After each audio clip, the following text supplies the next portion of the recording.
경상도의 한 외딴 시골 마을. 해가 막 저물며 산자락을 붉게 물들일 무렵이었다. 마을 입구 근처에 덩그러니 남겨진 낡은 가옥을 둘러싸고 사람들 사이에서는 이상한 소문이 돌고 있었다. 그 집에선 밤만 되면 여자의 흐느끼는 소리가 들린 듯 마을 어르신들은 하나같이 고개를 끄덕이며 말했다. 예전에 그 집에 살던 여자가 있었는데 남편에게 버림받고 홀로 죽었다더라. 아직도 그 원언이 떠돌고 있다는 말이 있어. 사람들은 그 집 근처를 일부러 돌아서 다녔다.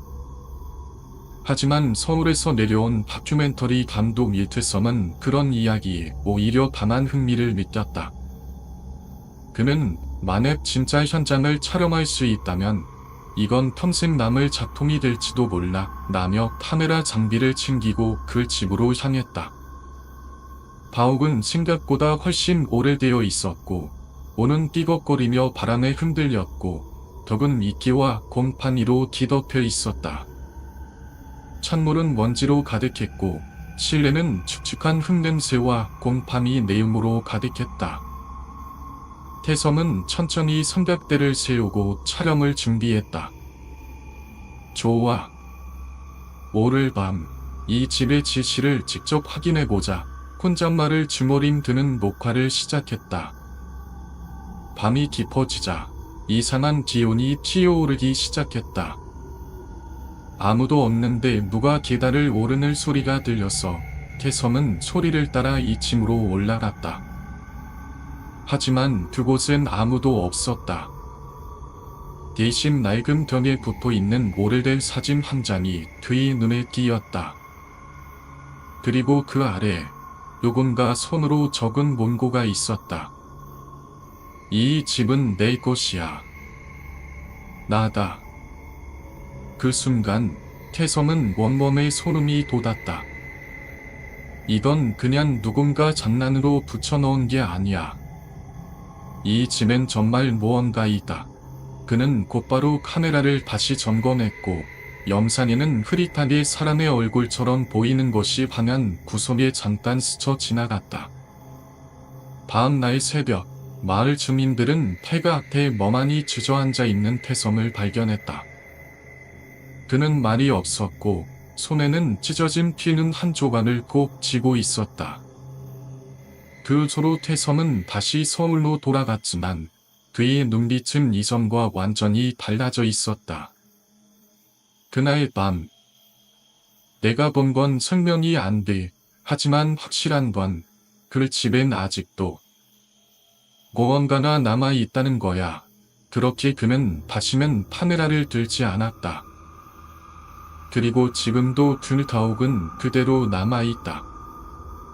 아무도 들어가지 않지만 가끔씩 늦은 밤 불빛 창가에 누군가가 서있는 듯한 실루엣이 보인다는 이야기는 아직도 마을을 떠돌고 있다.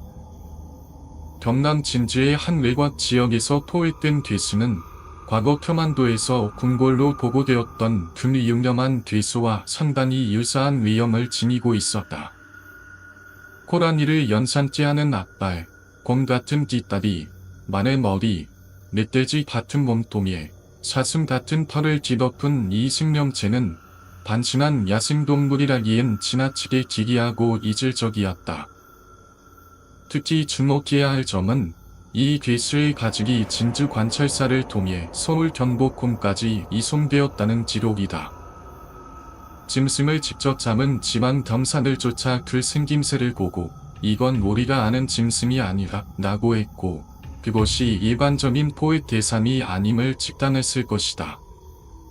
따라서 해당 위험은 상부에 빠르게 보고되었을 것이고 이 괴수의 미연이 전설 속 동물 과 유사하다는 판단 아래 상징적인 처리 혹은 은폐의 대상이 되었을 가능성도 있다. 넥은 악몽을 삼키고 사라지게 만드는 존재로 도마시아 전설에 자주 등장하며 그 위험은 코끼리의 코, 곰의 몸통, 호랑이의 발톱, 사슴의 눈, 소의 꼬리로 묘사된다. 한반도에서 손번도 실제로 관찰된 바 없지만 만일 당시 조정에서 이 생물을 맥과 동일시했다면 그것은 정치적 의미나 상징성을 가질 수 있었을지도 모른다. 그렇게 해서 이 가죽은 어느새 특별한 힘을 지녔다고 여겨지며 진주 관찰사의 손을 거쳐 궁궐까지 옮겨졌던 것이다. 그렇다면 이 생물은 과연 신화의 동물, 맥이 실제로 출현한 경우였을까? 아니면 단순한 예전자 돌연변이로 태어난 지형의 짐승이었을까? 당시엔 결코 명확한 결론을 내리지 못했고 수세기가 지난 지금까지도 그것은 영원한 미스터리로 남아있다. 또 다른 흥미로운 사례는 서울 근교 양천 지역에서 발생했다. 1305년 11월 22일 양천포 인근 바닷가에 정체불명의 괴생명체 6마리가 조류를 타고 밀려들어왔다는 기록이 조선왕조실록에 등장한다. 마을 주민들이 이 생명체들을 포획했는데 그 순간 이 괴생명체들은 쏟아오는 듯한 소리를 냈고 겉모습은 상상을 뛰어넘을 만큼 기리했다. 비늘이 전혀 없고 피부는 시커멓고 매끈하며 눈과 입은 눈딱 근처에, 코는 목 위쪽에 자리 잡고 있었다. 양천 현감이 이들을 조사하고 일부는 박사들에게 하사했다고 실록은 전한다. 그런데 현지 주민들조차도 이 괴수의 정체를 전혀 파악하지 못했다고 한다. 이는 들 생물들이 들 지역에서 전례 없이 처음 출현한 것이냐, 이전에 포획되거나 목격된 적이 없는 완전히 새로운 생물이라는 뜻이다. 기록상 이 생물은 분명 물고기로 보이지만 일반적인 어류와는 너무나 다르다. 비늘 없이 더는 피부를 가졌고 물고기임에도 불구하고 울음소리를 냈다는 점에서 그 존재는 기존 분류체계 바깥에 있다. 오늘날 일부 학자들은 이 괴물이 혹시 고래가 아니었을까 하는 지침을 내놓기도 하지만 당시 어부들조차 이 생명체를 전혀 몰랐다는 점은 의문을 남긴다. 평생을 바다에서 살아온 업길 종사자들조차 들 생물을 본 적이 없었다는 것, 그리고 고래의 가장 큰 특징 중 하나인 분수곰, 순고멍에 대한 기록이 전혀 존재하지 않는다는 점은 단순한 회한 포르리일 가능성을 낮추는 요소다. 결국 이 괴물의 정체는 지금까지도 규명되지 않고 있으며 조선의 기록 속에서만 존재하는 고대 생물일지도 모른다는 지점만 남아있다. 현재는 멸종했거나 인간이 아직 제대로 관찰하지 못한 채 사라진 고대 어류였을 가능성도 배제할 수 없다. 조선왕조실록은 이처럼 괴수나 미확인 생물뿐만 아니라 유리토, 귀신, 초자연적 현상이 이르기까지 실제 관찰된 듯한 기이한 기록들을 수없이 남기고 있다. 오늘날의 시각으로 보면 판단하기에 느껴질 수 있지만 그것이 조선의 공식 기록물에 남아있다는 사실 하나만으로도 충분히 섬뜩하고 상상력을 자극하는 미스터리라 할 수 있다. 정말 이 기록들을 모두 모은다면 한 번의 괴담집이 나올 정도라는 말이 괜한 과장이 아님을 알 수 있다. 하지만 그 진위 여부를 두고는 오늘날까지도 학계와 대중 사이에서 의견이 극명하게 갈리고 있다. 단순한 들짐승이나 희귀한 돌연변이가 소문을 타고 과장되어 기록된 것이 아니냐는 의견, 혹은 불안정했던 조선의 시대상을 상징적으로 표현한 일종의 의미에 불과하다는 해석도 존재한다. 하지만 여기서 우리가 반드시 짚고 넘어가야 할 중요한 사실이 있다. 조선왕조실록은 그 어떤 문헌보다도 철저하게 사실 기반으로 기록되었으며 기인의 해석이나 비유가 기입될 여지가 거의 없도록 구성되어 이약, 조작이나 과장, 그리고 시대의 의미를 넣기엔 실록이라는 문서는 너무나도 엄정하고 객관적인 기록체계였다. 다시 말해 기록된 그 기이한 생명체들은 단지 누군가의 상상력에서 나온 서상이 아니다. 당시 실제로 관측된 현상이었을 가능성이 매우 크다는 것이다. 다만 안타까운 점은 이 모든 자료들이 현재는 오직 활자와 기록 형태로만 존재한다는 사실이다. 실물이나 사진, 영상 같은 시각적 증거는 남아있지 않기에 우리는 그저 기록만을 통해 간접적으로 무언가나 존재했다는 흔적을 따라갈 수밖에 없다.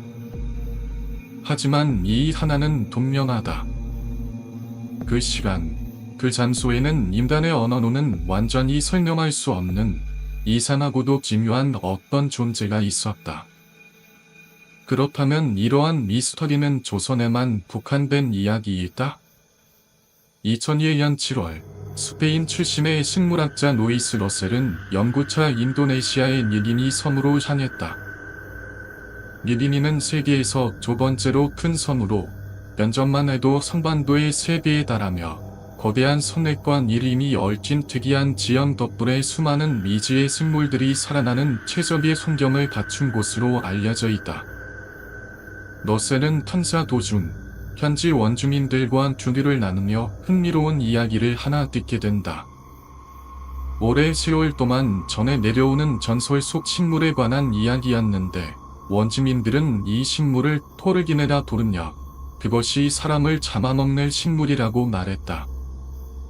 포르기네라는 단어 자체가 원주민 언어로 사람을 삼키는 꽃이라는 뜻을 담고 있었다. 러셀은 그 이야기에 강한 호기심을 느끼고 포르기네의 근원지라 전해지는 깊은 산속 오지로 직접 들어가기로 결심한다. 그러나 여정은 결코 녹록지 않았다. 길은 가파르고 서늘으며 사람의 발길이 한 번도 닿지 않은 밀림 속에서 그들은 지형에 막히고 체력의 한계를 느끼려 했다.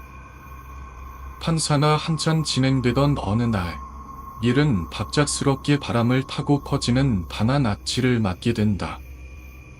일반적인 동물의 사체나 썩은 식물 냄새가 아니었다. 마치 오래된 하수구나 썩은 고기, 곰팡이 등이 한데 섞인 듯한 끈적하고 눅진한 냄새였다. 그 순간 함께하던 현지 가이드들의 표정이 순식간에 굳어졌다. 이 악취야말로 전설 속의 포르기네가 내뿜는 냄새일지도 모른다는 사실을 그들만은 알고 있었던 것이다. 러셀과 이르는 조겹에 젖은 천으로 코와 입을 감싼 채 악취의 지만지를 따라 조심스레 발걸음을 옮겼다. 그리고 마침내 일이 마주한 것은 지금까지 보아온 그 어떤 식물보다도 기괴한 존재였다. 미연은 마치 거대한 밤송이처럼 생겼으며 표면은 골퉁골퉁한 가시와 점액질로 덮여 있었고 중심부는 깊숙하게 열린 틈이 마치 누군가를 삼키기 위해 걸린 입처럼 느껴졌다. 러셀은 그것이 거대 식충식물의 일종인 네펜베스와 비슷하다고 분석했지만 한 가지 결정적인 차이가 있었다. 이 식물은 크기가 상상 이상으로 컸다는 것이다. 성인 남성 숙련층은 충분히 들어가고도 남을 만한 크기였고 그 안쪽에서는 도태한 살점의 흔적이 보였다고 한다. 과연 이 식물은 원주민들이 말하던 그 전설 속의 포르기네였을까? 아니면 우리가 아직 분류하지 못한 완전히 새로운 종의 식물일까? 러셀은 귀국 후에도 그 식물에 대한 명확한 정체를 밝히지 못했고 그 이후 그 장소에 접근한 탐험가는 단 한 명도 없었다. 이렇듯 인류는 여전히 세계 곳곳에 숨겨진 미지의 생명체와 기이한 현상들에 둘러싸여 있다. 그리고 그중 일부는 단지 조선왕조실록이라는 고문서 손 몇 줄의 기록으로만 남아 지금도 사람들의 상상력을 자극하고 있다. 그렇다면 이 모든 것이 정말 허구일까? 아니면 우리가 감히 이해하지 못할 무언가가 실제로 존재했었던 것일까? 레셀이 전설로만 존재한다고 여겨졌던 포르기네를 실제로 마주했을 때 그를 비롯한 탐사대 이름이 가장 먼저 충격을 받은 것은 생김새도 존재 여부도 아닌 바로 그 냄새였다. 말로는 도저히 현용할 수 없는 지독한 악취. 레셀이 그 식물을 가까이서 육안으로 확인할 수 있을 정도의 거리로 다다라자 그 악취는 감히 사람이 견딜 수 없을 만큼 강렬해졌다. 함께 동행한 현지 가이드 중 한 명이었던 어린 소녀는 그 냄새를 견디지 못하고 결국 의식을 잃고 쓰러졌다고 한다. 러셀은 마스크도 없이 숨을 최대한 참은 채 바다에 달아다 겨우 사진 한 장을 찍은 뒤 식물을 관찰하기 시작했다. 그 식물은 믿을 수 없기도 거대한 롯새 한 마리를 머리부터 집어삼켜 천천히 소화시키고 있었고 안쪽에 달린 붉은 열매들이 꿈틀거리며 이비적인 움직임을 보이고 있었다. 그것은 마치 식물이 내부에서 소화작용을 하고 있다는 직접적인 증거였다. 포르기레는 자신이 뿜어내는 냄새로 먹이를 일인하고 그 강력한 아치로 포획 대상을 무력화시킨 후 안으로 삼켜 천천히 분해시켜 먹는 것으로 추정된다. 실제로 현지 주민들이 이 식물을 식인 식물이라 부른 이유가 있었다. 러셀은 두끼 탐사를 마치고 그 지역을 빠져나왔다. 그리고 다음 날 다시 포르기네를 찾아 나섰지만 냄새 하나만 루이지에 이동했던 데다 이번에는 현지 가이드도 동행하지 않아 결국 정확한 위치를 찾지 못하고 귀국해야 했다. 결국 레셀이 가져온 것은 사진 한 장과 눈으로 목격한 몇 가지 특징들 뿐이었다. 레셀이 남긴 기록에 따르면 포르기레의 미형은 거대한 밤송이처럼 생겼으며 냄새는 단 5분도 그 자리에 있을 수 없을 정도로 안난했고 내부는 유동적으로 움직이는 붉은 열매로 가득 차 있었으며 이는 소화 과정의 일부로 보였다고 한다. 동물은 물론 인간조차도 삼켜 녹일 수 있는 이 끔찍하고 기괴한 식물은 그 존재만으로도 악몽과도 같았다. 포르기네에 대한 러셀의 기록 외에는 지금까지도 그 어떤 물리적 징보나 영상도 남아있지 않다. 전설 속 존재로만 여겨졌던 식인 식물이 진짜로 존재했을지도 모른다는 가능성은 이제 전 세계 괴생명체 연구자들 사이에서 하나의 뜨거운 화제로 자리 잡고 있다. 하지만 이런 괴이한 존재가 유기미 섬에서만 목격된 것은 아니었다. 남미 아마존 열대우림 역시 수많은 미확인 생물체들이 목격된 곳으로 유명하다. 남한 면적의 40배에 달하는 이 광대한 정글 속에는 약 300만 종이 넘는 생물체들이 서식하고 있으며 과학계의 점식으로 보고되지 않은 생물들도 수없이 존재한다. 특히 원주민 부족들이 입에서 입으로 전해 내려오는 이야기 중에는 단순한 전설을 넘어 실제로 목격되었다고 주장되는 괴수들이 있다. 그중 하나가 바로 마킹갈이라는 이름의 생물이다. 아마존 정글 깊숙한 곳에 살고 있다고 전해지는 이 거대 이이마는 평균 키가 약 2m에 달하며 온몸이 붉은 털로 뒤덮여 있고 앞치가 심하며 사람처럼 걷는다고 알려져 있다. 실제로 과거 디스커버라는 과학 전문지에도 소개된 바 있는 마킹가리에 대해 식물학자 데이비드 오렌 박사는 직접 남아메리카로 날아가 전설의 실체를 밝히기 위한 탐사를 시작했다. 오렌 박사는 마킹가리가 자주 침몰했다는 지역 근처의 원주민 마을을 돌아다니며 그들의 지만을 수집하기 시작했다. 처음엔 나무인 줄 알았어요. 그런데 그게 갑자기 움직이더니 뒤틀거리며 내게 다가왔죠. 인간은 아니었어요.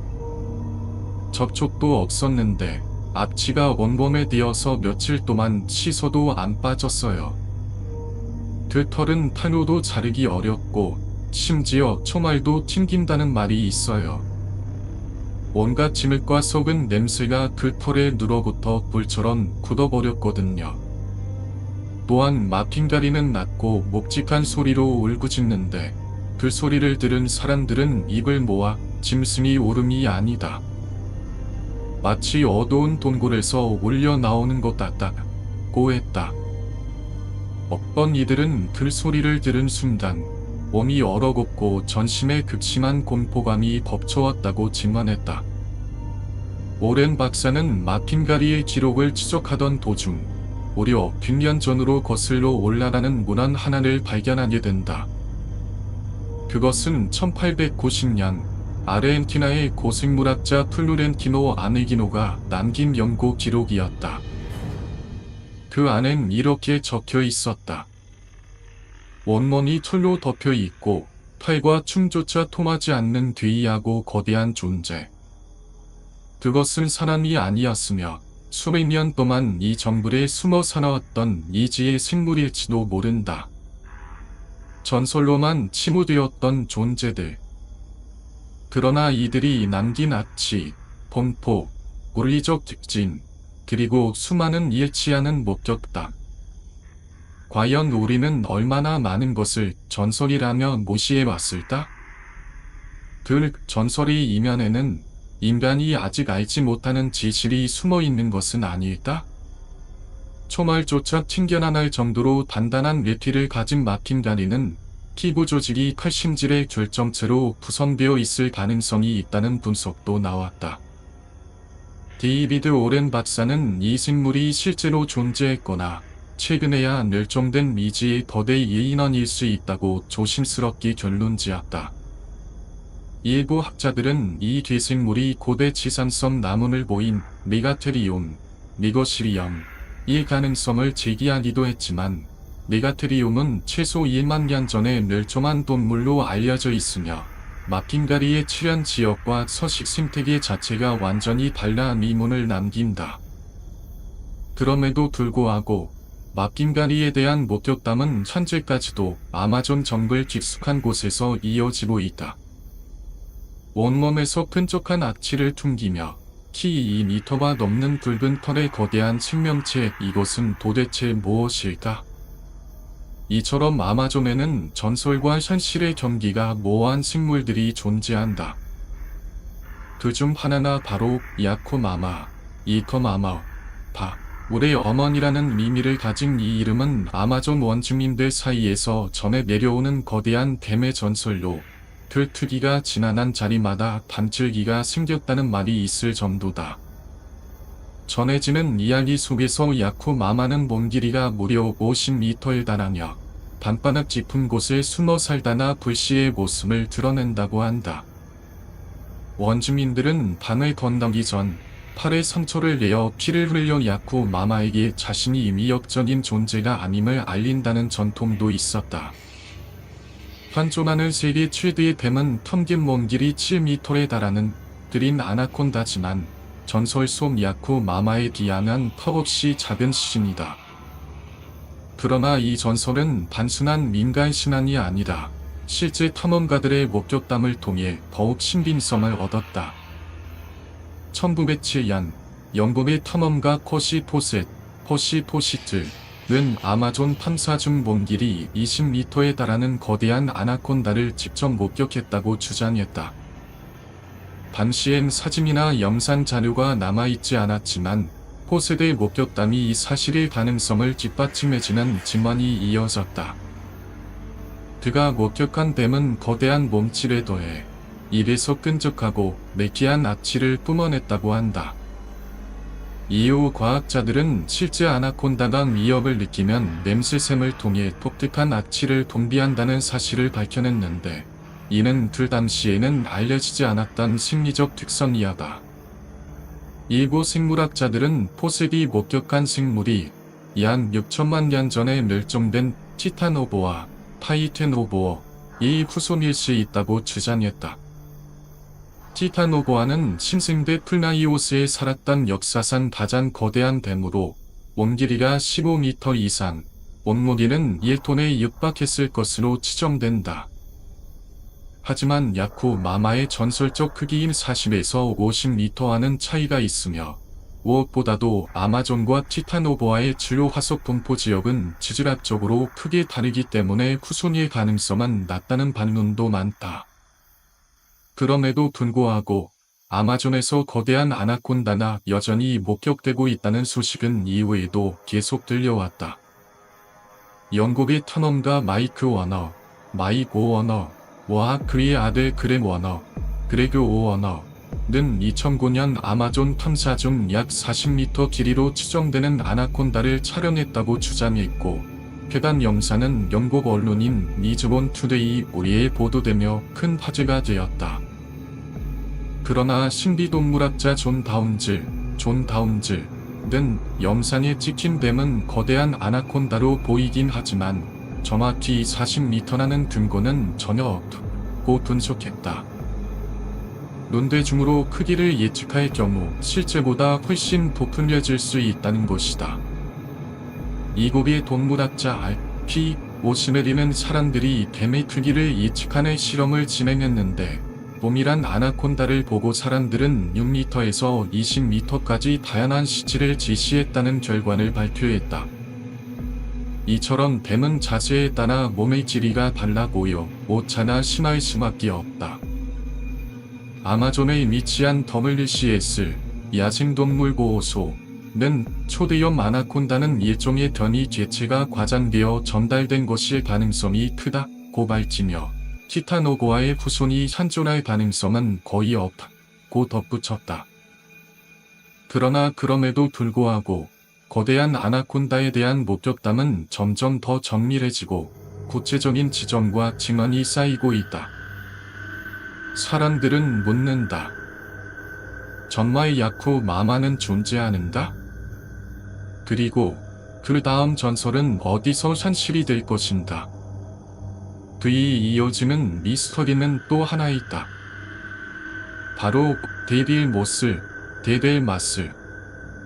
1935년 8월 마드리드에서 활동하던 수의사 미겔 로드리게스는 그의 친구인 동물 도감 작가 줄리오와 함께 아마존의 미지 생물들을 조사하기 위한 탐사에 나섰다.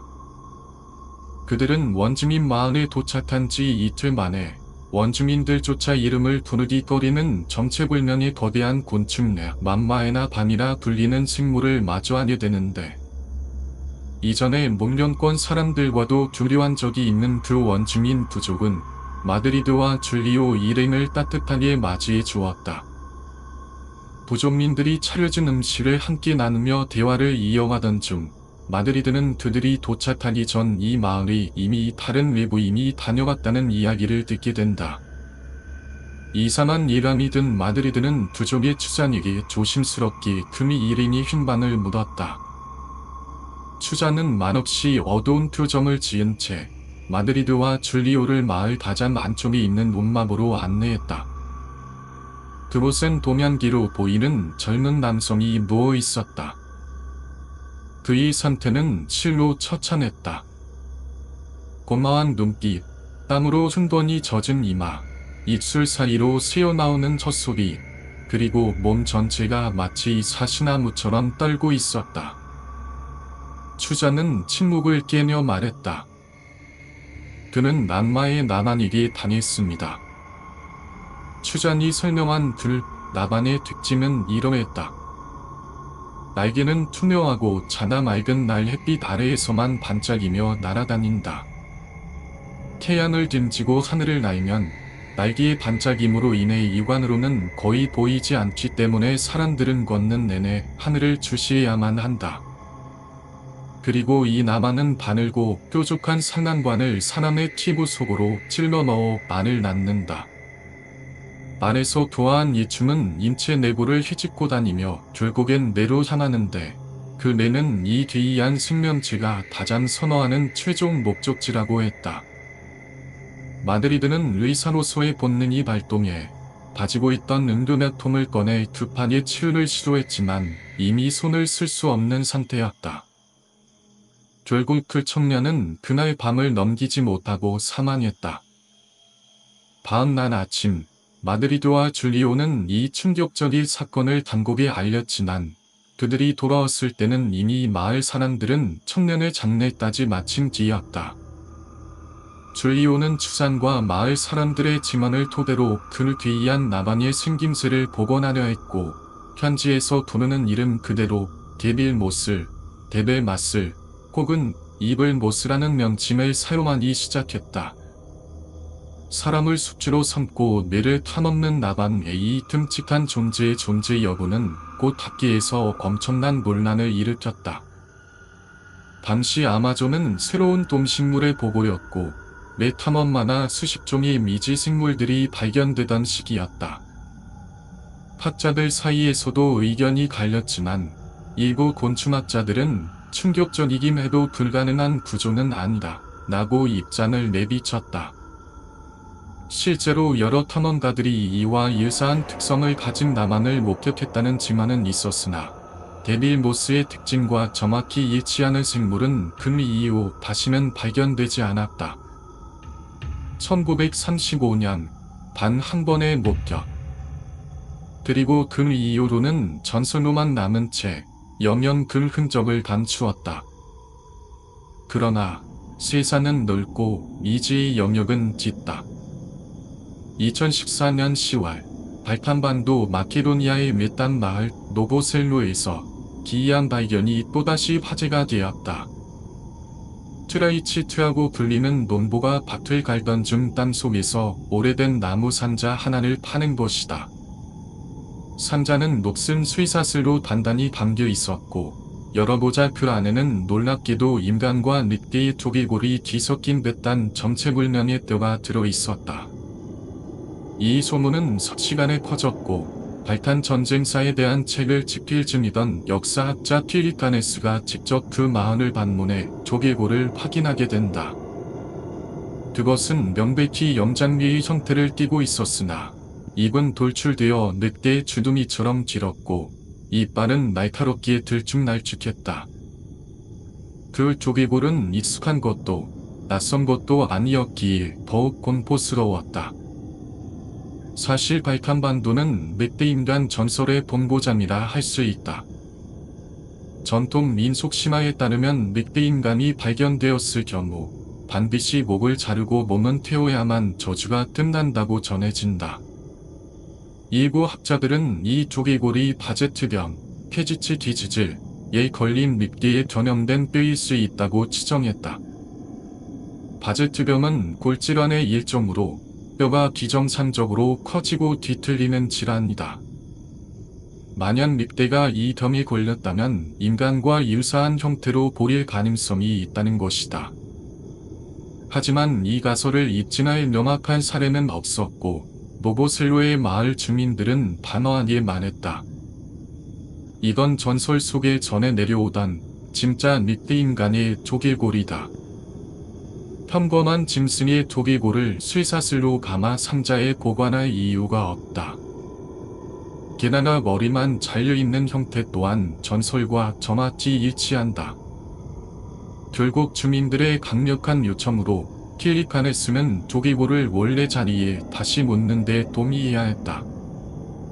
사라진 진실 그리고 묻힌 증거. 그러나 우리가 결코 잊지 말아야 할 것이 있다. 세상에서 가장 무서운 괴물은 존재하지 않는 것이 아니다. 잊힌 것이다. 계속해서 쓰길 원하시나요? 마을의 장로들은 마드리드와 줄리오가 가져온 조개골을 짚은 모료를 투여했다. 늑대 인간의 영혼을 건드리는 것은 좋지 않다는 것이 그들의 생각이었다. 특히 전설 속에 전해 내려오는 저주가 이번 사건을 계기로 다시 깨어나는 건 아닐까 하는 두려움은 마을 전체를 묘한 침묵으로 물들였다. 하지만 틸리카네스는 그 조개골이 단순히 전설로 치부될 수는 없다고 보았다. 그는 이미 죽은 자의 것이며 그것을 과학적 관점에서 보존하는 것이 중요하다며 조개골을 계속 보관하겠다는 입장을 고수했다. 그러나 나무 상자에 쇠사슬까지 감긴 채 발견된 그 조개골과 발칸반도에 오래도록 이어져 내려온 늑대인간 전설 사이에는 무언가 섬뜩한 연결고리가 있다는 의심은 지을 수 없었다. 전설과 현실의 경계가 무너질 듯 말 듯한 그 순간 우리는 또 다른 괴이한 존재의 이야기로 눈을 돌리게 된다. 바로 백두산 천지 괴물이다. 4명의 사냥꾼이 백두산 천지를 거닐다가 목격한 그 존재는 물속에서 솟구쳐 오른 성등빈 몸통을 가진 괴물이었고 우리는 비늘처럼 반짝이는 돌기가 있었으며 머리에는 뿔이 달려 있었다고 한다. 그 존재가 물 위로 모습을 드러내자 사냥꾼들은 겁을 질려 도망쳤고 그 괴물은 천지를 뒤흔들듯 울부짖었다. 백두산 천지 괴물에 대한 최초의 기록은 1903년 청나라 시대 물안에서 등장하며 이후 현재까지도 간헐적으로 목격담이 이어지고 있다. 하지만 문제는 늘 같은 지점에서 발생한다. 증거 부족, 그리고 흐릿한 사진들. 대부분의 사진은 첨지를 알아볼 수 없을 정도로 흐릿하거나 아이 진위 여부가 불분명하다. 이런 이유로 인해 일부에서는 중국 정부가 이 전설을 관광 산업에 이용하는 것이 아니냐는 의혹을 제기한다. 반면 학자들은 다양한 과학적 근거를 내세워 백두산 천지의 생태 조건으로는 괴물이 살 수 없다는 입장을 보인다. 백두산은 두 차례의 화산 폭발을 겪었고 수온이 특히 낮으며 먹이사슬 자체가 형성되어 있지 않아 생물이 서식하기 어렵다는 것이다. 게다가 천지가 형성된 지 1000년이 채 되지 않았다는 점은 고대 생물이 이곳에 남아있을 가능성을 거의 무의미하게 만든다. 그러나 괴물 목격을 주장하는 측의 의견은 다르다. 1984년 6월 북한은 생태계 조성 차원에서 천지의 3000여 방류했다. 당시 많은 학자들은 이 수온에선 절대 생존하지 못할 것이라며 반환했지만 3000는 살아남았을 뿐만 아니라 천지 안에서 더 크고 튼튼하게 자랐다. 이 사례를 근거로 괴물 모노론자들은 말한다. 낮을 수온도 생물의 서식 조건을 배제할 수 없으며 천지 안에는 우리가 모르는 이상적인 환경이 존재할 수도 있다. 더욱이 천지 바닥 곳곳에서 마그마열로 인해 수온이 비교적 따뜻하게 유지되는 틈새 지점이 존재하며 그중 일부는 겨울에도 얼지 않는다고 한다. 놀랍게도 많은 관광객들이 괴물을 목격했다고 주장하는 장소가 바로 이 따뜻한 수온을 유지하는 지역 근처라는 사실이 밝혀졌다. 목격담을 조합해보면 백두산 천지 괴물은 수정윤과 유사한 형태를 띈 것으로 추정된다. 긴 목을 지니고 있으며 물 위로 떠오를 때마다 주변 물이 휘몰아치고 몸 전체는 흑청색으로 빛난다고 한다. 1995년 8월 판일권 감독은 통일을 지원하는 다큐멘터리를 촬영하기 위해 백두산 천지를 찾았다. 짙은 안개가 딸린 새벽, 천지를 바라보던 두와 촬영팀은 물 가운데서 검고 거대한 실루엣이 천천히 떠오르는 장면을 목격했다. 판 감독은 즉시 촬영 감독에게 카메라를 돌리라고 지시했고 촬영 감독은 줌을 최대로 당겨 괴물의 형태를 포착하는 데 성공했다. 그들이 볼 생물은 일반적인 짐승과는 전혀 달랐다. 목이 길게 뻗어 있었고 머리 앞부분이 특이하게 꺾여 있었으며 고개를 좌우로 흔들며 천천히 물 위를 떠다녔다. 현장에 있던 스태프들 역시 입을 모아 그건 분명 괴물이 맞다고 진만했다. 이 사건은 국내에서 매우 드물게 실제 촬영이 이루어진 백두산 천지 괴물의 사례로 남았고 목격자 다수가 함께 있었다는 점에서 신빙성을 높였다. 과연 이 생물은 무엇이었을까?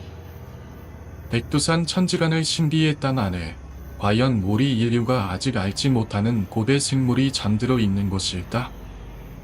혹은 우리가 괴물이라 부르는 들 존재들이야말로 인간이 외면해온 진실의 잔재는 아닐까? 계속 원하시나요? 그 신빙성은 꽤 높은 것으로 탐탐했지만 아쉽게도 당시 촬영된 테이프는 현재 분실되어 영상 전체를 직접 확인할 수는 없는 상황이다. 다행히도 촬영 도중 캡처된 스틸컷 몇 장은 남아있어 백두산 괴물로 추정되는 생물의 모습을 희미하게나마 엿볼 수 있었다. 화질은 흐릿하지만 화면 속에는 동면이 어떤 형체가 물 위를 가르고 떠있는 모습이 남아있다. 등으로 보이는 둥그스름한 몸체와 긴 목처럼 보이는 실루엣은 기존의 산처마나 호사비오리 등으로 오해받은 사진들과는 생김새 자체가 확연히 달랐다. 이 스틸컷들은 흔히 유사 사례로 제시되는 짐승 사진들과 비교해도 선명한 편이며 심지어 몇몇 전문가들 역시 이건 일반 수중 동물이 아닐 가능성도 배제할 수 보턴따했다. 실제로 충남대학교 선박해양공학과의 이승준 교수는 해당 염산에서 괴물기로 이어진 파문과 물살의 형태를 분석한 결과 이는 인공물로 발생하는 흔적이 아니라 생물체 특유의 물리적 이동으로 발생한 흔적이라고 밝히기도 했다. 그렇다면 정말 백두산 천지에는 사람들의 상식을 초월한 이지의 시중 생명체가 존재하는 것일까? 문제는 백두산이 중국과 북한의 국경 지대에 걸쳐 있다는 점이다. 이는 시중 탐사 같은 대규모 과학 작업이 거의 불가능하다는 것을 의미하며 실제로 천지의 최대 시심인 384m 중 우리가 탐사한 범위는 아직도 극히 일부에 불과하다. 수온은 극도로 낮고 일부 지점은 마그마해를 위해 비교적 따뜻한 수온을 유지하기 때문에 이런 지역에 특화된 생물체가 서식할 가능성 또한 완전히 배제할 수 없다. 인간의 손이 닿지 않은 깊은 물속에 거기에는 대체 무엇이 잠들어 있는가? 이런 미스터리는 동서양을 막론하고 전설의 형태로 우리 선 가까이에 존재해왔다. 그 중에서도 가장 오래된 전설 중 하나는 바로 인어다. 우리는 흔히 안데르센의 인어공주를 통해 인어라는 존재에 친숙하지만 그 지원은 훨씬 오래되었으며 서양과 동양의 고대 문헌들에 폭넓게 등장해왔다. 고대 그리스의 오디세이아에서는 세이렌이라는 존재가 등장하며 바빌론 신화, 중세 유럽의 각종 문헌, 희한 항해사들의 항해일지에서도 인어는 수없이 언급된다. 놀랍게도 이들은 대부분 산산 속의 동물이라는 표현 대신 실제로 존재하는 바다 생명체로 인어를 지술했다. 고대 한증일 문학골에도 인어는 존재했다. 조선의 야담집 어우야단에는 인어와 관련된 기록이 실려 있으며 이는 현대에 와서 드라마 푸른 바다의 전설 우리의 실제 모티브가 되기도 했다.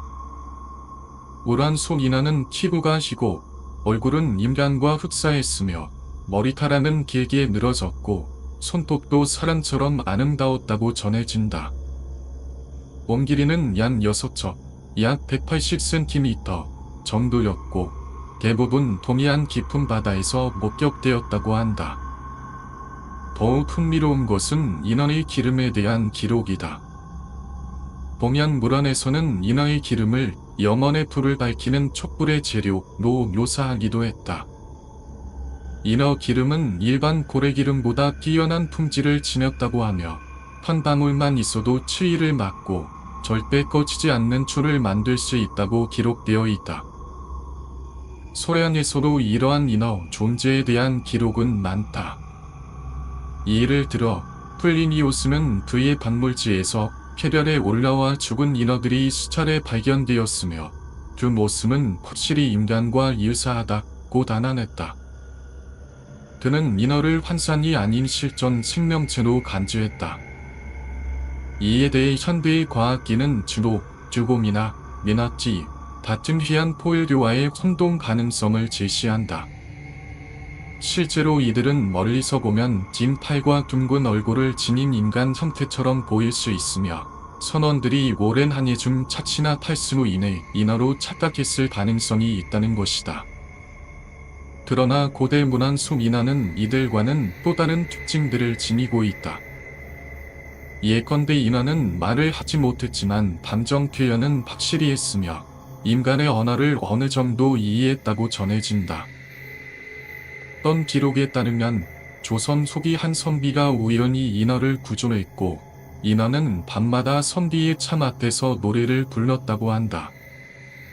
그렇다면 우리가 인어라 부르는 존재는 실제로 존재했던 적이 있었던 걸까? 그리고 혹시 지금도 인간의 눈길이 닿지 않는 그 깊은 바다 어딘가에서 여전히 살아 숨쉬고 있는 것은 아닐까? 계속 서두릴까요?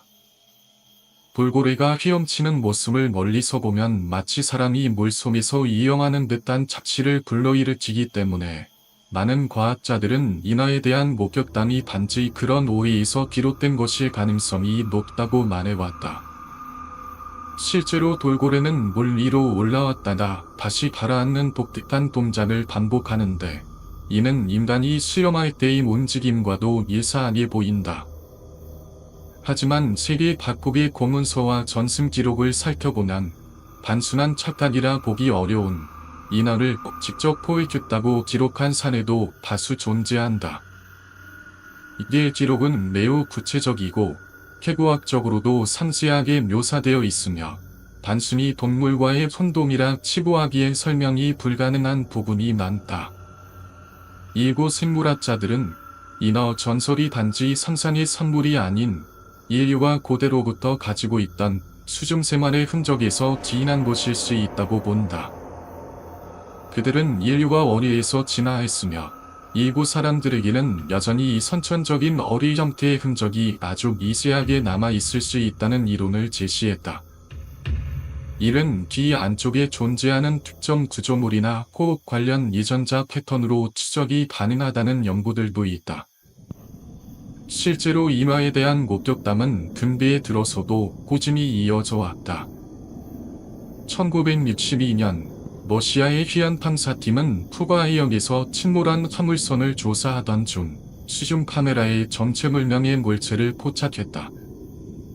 그것은 인간처럼 생긴 두 팔을 가졌고 머리 양옆에는 가다미 같은 구조가 있었으며 온몸은 얇고 은색의 비늘로 감싸져 있었다. 해를 속에서 그 생명체는 민첩하게 움직였고 탐사팀은 그것이 사람과 비슷하지만 확연히 다른 존재라는 점을 주목했다. 또한 1991년 미국 플로리다주의 어부들이 카리브해에서 대형 상어를 포획하던 중 상어의 배를 해부하면서 기괴한 뼈를 발견했다. 산발심은 명백히 인간의 갈비뼈와 흉곽을 닮았으나 하마이심은 물고기의 골격과 비슷한 구조를 지니고 있었던 것이다. 충격을 받은 어부들은 즉시 경찰에 신고했고 그 뼈는 전문가 집단에게 분석을 의뢰되었다. 폐간 분석을 맡았던 미국 치안 생물학자이어 소드 박사는 공식 성명에서 이것이 정말로 존재하는 생물의 흔적의 가능성을 완전히 배제할 수 없고 모호하게 말했다. 이 돌복명한 입장 투명은 오히려 대중의 궁금증과 의혹을 증폭시켰고 미국 전역에선 정부가 인어의 존재를 은폐하고 있는 것 아니냐는 음모론이 빠르게 커졌다. 결국 2012년 미국 치안대기청 NOAA는 인어의 존재에 대한 진실을 밝혀달라는 국민청원이 출두했고 NOAA는 공식적으로 전설 속 인어는 실존하지 않는다는 짧은 발표를 했다. 그러나 아이러니컬하게도 그 발표에는 어떠한 과학적 설명이나 근거도 함께 제시되지 않았다. 그저 단 한 줄. 인어는 존재하지 않는다. 그렇지만 이 단순한 결론만으로는 수백 년간 이어져 온 수많은 목격담, 문헌, 회고 기록, 그리고 실제로 발견되었다는 뼈 조각들을 모두 무시할 수 있을까? 깊고 어두운 바다의 가장 밑다. 그 누구의 눈도 닿지 않는 그곳에서 달인과 인간의 형상을 동시에 지닌 전설 속 존재, 인어가 여전히 자신의 삶을 은밀히 이어가고 있을지도 모른다. 기묘하고도 낯선 밤이었다. 그리고 우리는 아직 진실의 표면조차 긋지 못했을 뿐이다.